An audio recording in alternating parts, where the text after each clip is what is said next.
The Wicked Lady, Lady Katherine Ferrers. Born in 1634 in Herefordshire. The Ferrers family were avid Protestants. They were in great favour with Henry VIII, and they gained a lot of land and properties throughout their years, which included their family home. Catherine's father died in 1640. Unfortunately, her grandfather also died not long after that. Her brother, who would have been the heir to the family fortunes, also died young, so that just left Catherine, and she was made heir of the fortunes.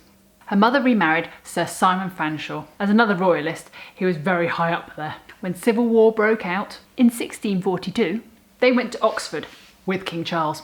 This was apparently his wartime capital. Her mother died, and then Simon was captured, and she went to live with Simon's sister in Huntingdonshire. Gradually, royalist estates were taken over by the government and the commissioners, which meant her family's estate. Well, at least the Fanshawe's family estate.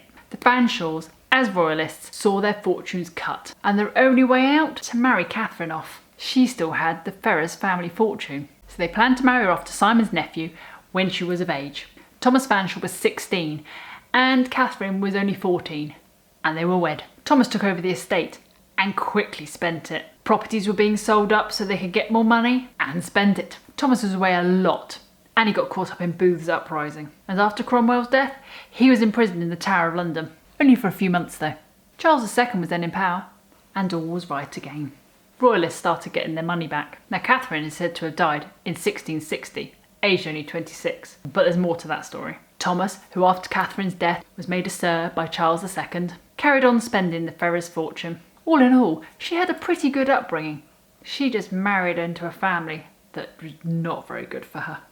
Greedy husband and greedy family. Now back to Catherine's death. According to popular legend, Catherine came into highway robbery in her husband's absence in order to redress her stolen fortune. She apparently had an accomplice called Ralph Chaplin. He was supposedly her lover. He had also fallen due to loss of moneys. Over the course of many nights, the pair of them went out as a pair. Highwayman and highwaywoman. Not that anybody could tell that. Everybody assumed it was two men. She apparently rode a horse extremely well and could brandish a gun just as well as she could ride a horse. The two of them became a fabulous team. They attacked lone travellers, targeting the coaches and carriages of the noble, gathered their loot and took it back to their castle and stashed it in a secret hiding place. They soon became a formidable pair. Many were scared to venture out at night just in case they came across them. Now supposedly one night Catherine felt tired and decided not to go out, but Ralph still went out by himself. The next morning, when Catherine was getting ready, her maid was talking to her. "Did you know, ma'am? They'd managed to catch one of the highwaymen, shot him dead, instantly. But he was on his own.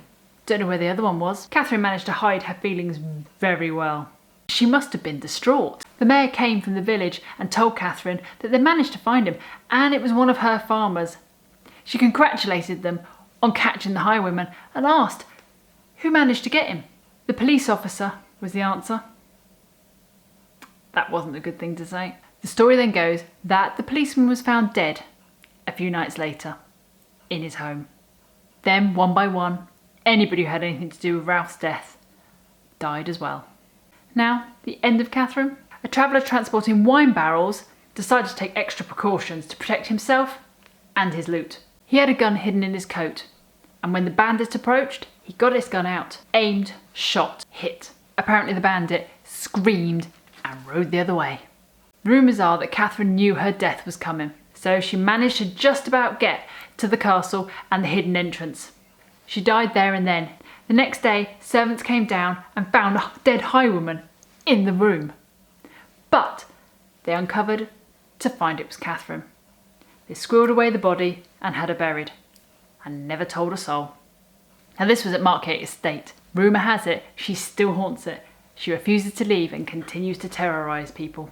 It's a shame there's no real evidence of her being a highwaywoman, but it is a story that really should live on.